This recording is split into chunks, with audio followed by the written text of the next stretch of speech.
Welcome to a bonus edition of Cougar Tailgate. I'm Lauren McClain, and joining me now is Kansas City Chiefs assistant running backs coach and BYU alum Porter Ellett. All right, Porter, I can't imagine the craziness of this Super Bowl week for you, so thank you so much for taking a minute to chat with me today. It's good to see you. Good to see you. This is your fourth Super Bowl. How do you keep the team focused on the actual game with all the craziness of Vegas and the Super Bowl festivities? How do you kind of keep the guys under wrap during this week? Yeah, that's a good question. I mean, Coach Reed does a really good job of treating it like a game week, and doing a lot of the little things that help the players stay focused. Like every day we're here, we do football. Like we have some sort of practice every day. We have meetings every day about football. So I think he does a really great job of that. And then all season long, very much in our building, it's about football all the time. So it's just normal for the guys. Like, no, we're a football team. It doesn't matter where we go. That's who we are. So I'd say that's probably the biggest thing that we do well is, we continue to do the same things we do all year. Yeah, that makes sense because you could say there's a lot of quote unquote distraction that goes on through the entire season. So this is probably nothing new for you guys. Yeah, for sure. I mean, we are kind of the circus when we come to town, and we all like the show, everybody wants to play us. Everybody wants to see us. So it's always kind of crazy. Speaking of the show, you're in Vegas right now. What's the atmosphere like where you're at? Yeah, I mean, they have us clear outside of the city. So we're like 30 minutes from the Strip. But you can feel the energy in the city, the excitement. Like we take our buses back and forth to practice, and there's people like honking at us and waving, and it's a special energy around the city. Porter, you've done this before. This isn't your first rodeo. How do you feel like this season has been different from past seasons leading up to this moment? Yeah, I think it just took us longer to find ourselves a little bit on offense, especially. Our defense has been, lights out all year. But we have like a lot of new young pieces on offense. Like Travis is kind of steady, he's going to be great. He's as great as they come. And then Patrick's going to push everybody, and he's going to do great. And Pacheco, when he's been healthy, has been awesome. But you had kind of all these young pieces. So I think it just kind of took us longer to find our identity a little bit. But, I mean, the guys battled through it, and I think it made them better in the long run because they would lean on each other. And then lean on the defense. Like we've always kind of been an offense first team, so it's been fun to be like, hey, no, like you guys, thanks, you're winning us games and you're taking care of business. So that was kind of a little different for us, but you got to love the character that it built. These guys have kind of been through it, and you take everybody's best shot. Like, we're the defending champs, and they were coming after us every night, and they didn't feel bad for us. So you kind of had to figure it out. Yeah, the defense has allowed the offense to make a few mistakes here and there and it be okay, right? And you've been able to work with the running backs this year. How's that been for you?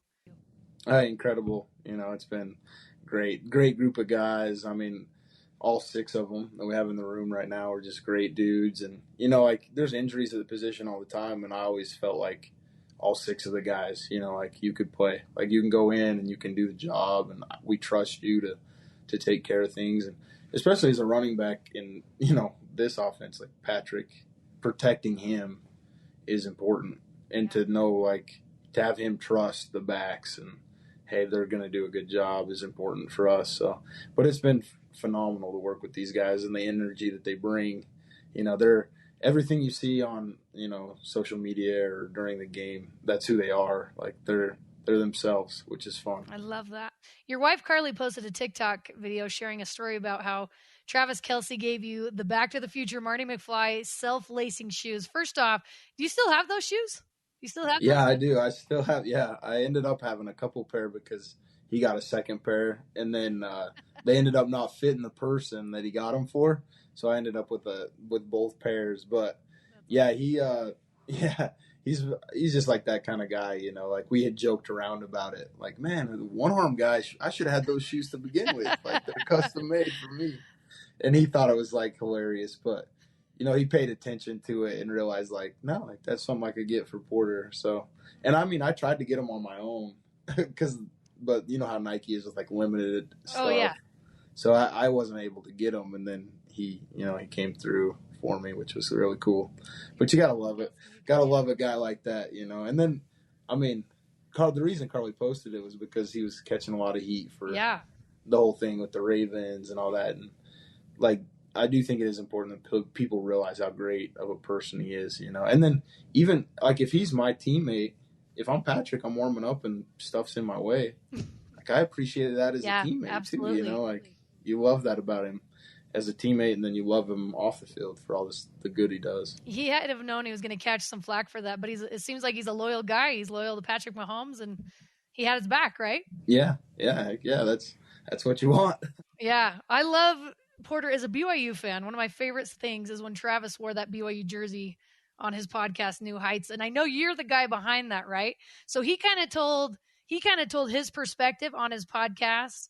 How did it happen from your perspective? Well, so I mean, obviously, like Cincinnati being in the Big 12, us being in the Big 12, like it's awesome. Gives you lots of opportunities to like talk trash and like whatever. So it's been fun to be a part of that. But I was just like, man, let's put some let's put something in on it. So he was like, all right, well, you think about it, I'll think about it. And I was like, I already got mine. Like, you gotta, I'll get you a jersey. You gotta sign it. Or yeah, my original one was, I was gonna have him wear it into the stadium for the game, but I think that messes with like the guys have sponsorships, like all this stuff. And he was like, nah, I'll wear it on my show though. And I was like, that's even better. Like that's way cooler. So he's like, I'll wear it on my show. And then originally he like made some bet about I'll have you take a shot, and I was like, nah, I can't do that. So he was like, all right, well, he said if Cincinnati wins, then you'll come with me to Vegas. And I was like, all right, like at least I can say no. I can say no to people in Vegas. Right. So that was kind of the deal. And then when they lost, he was like shocked that I got the jersey out because I knew his show. I was like, if they lost this week, I can't get it to him in 2 weeks. So I text Chad Lewis, who Matt Bushman. What's crazy is Chad played for Tom Melvin. Oh, wow. And so does Matt Bushman. They play for the same tight end coach. So that's crazy. But I've become friends with Chad, too. So I sent him a text. I was like, can we do this? And he's like, yeah, you want the name on the back? And I was like, if you can. And he was like, yeah, we can get it done. So he got it shipped out like next day. And even Travis was like, what? My name's on it? And then he said it on the podcast. Like Jason was like, how'd they get your name on that so quick? And that was like the funniest line was like, Mormons work in mysterious ways. That's right. I love that. Yeah. And man, was he right, man. He was right. I mean, we know how to get things done. That's even in like scriptures that we work in mysterious ways. So. I love it. That's awesome. Porter, you went from working in the equipment room at BYU to being an assistant coach for the Kansas City Chiefs. I know you've worked extremely hard to get to where you're at today. What would 2014 BYU Porter think about 2024 Kansas Chiefs Porter if he could see into the future? Yeah, I mean, he probably thinks what I think. Like I still think it's wild. Like I'm not dumb to the fact that it's crazy. Like it's unbelievable what's happened. And then like I don't know, just the little things that have worked out have been phenomenal. Like Coach Reed's obviously like one of the greatest coaches of all time. And when he like was talking to me about the job, I was pretty, I was like, hey, I don't want to like act like I know football. Like the only thing I've done is work in the equipment room and then played flag football. And I didn't have it in high school. I didn't have the opportunity to play it. And he was awesome about it. Like, oh, well, I'll teach you football. Mm-hmm. Like you just bring all the skills you have and bring your personality and we'll take care of the football side. And he's done that. Like, I mean, there's no better education in football than like one of the greatest coaches of all time doing it for you. And then all these like assistant coaches that have been awesome to help me and like mentor me and help me be a better coach and understand things better. So, and it's been beneficial too, because I don't have any I haven't been taught by any bad coaches. Yeah. Not a single one of the guys that I've worked with are bad football coaches. So it's been incredible. And I think he would think what I think. Like if I would, he'd be like, wait, you end up where? Yeah. Like you're doing what? You're working with who?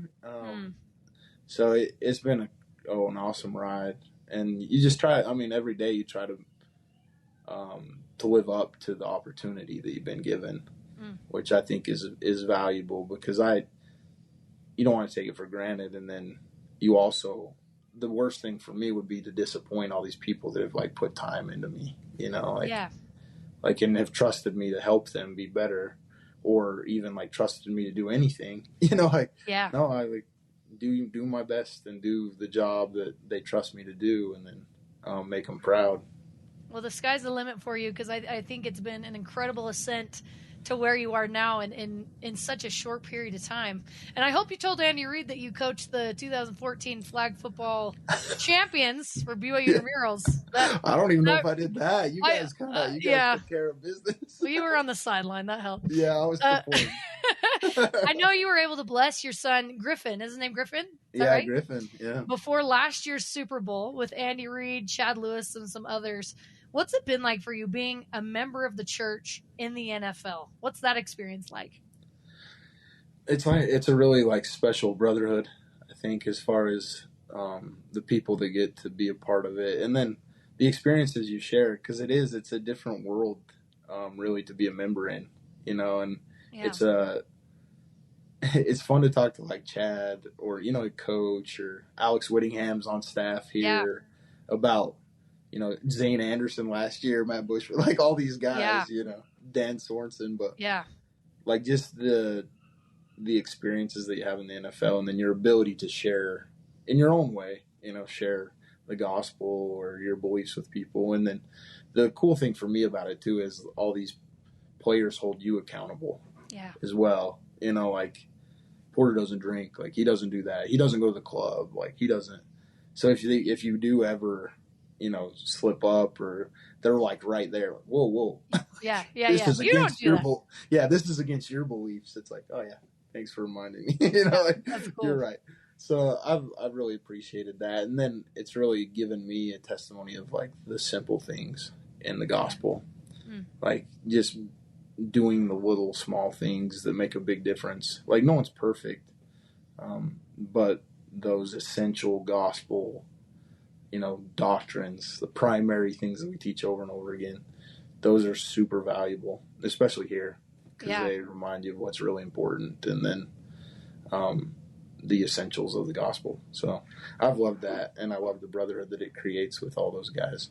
I think that's so cool. And you grew up in Utah, similar as me, so it's different being the guy that stands out, right? Where in Utah, you're like, I kind of blend in with everybody. And like you said, people hold you accountable. And I know you've been a hero to so many people within and outside of the church, just your story and the incredible person you are. So thank you for doing that, honestly, from all of us. And I know you're not perfect. Nobody's perfect. But it's been so much fun for us BYU fans to watch you gain what you have and the hard work you've put in.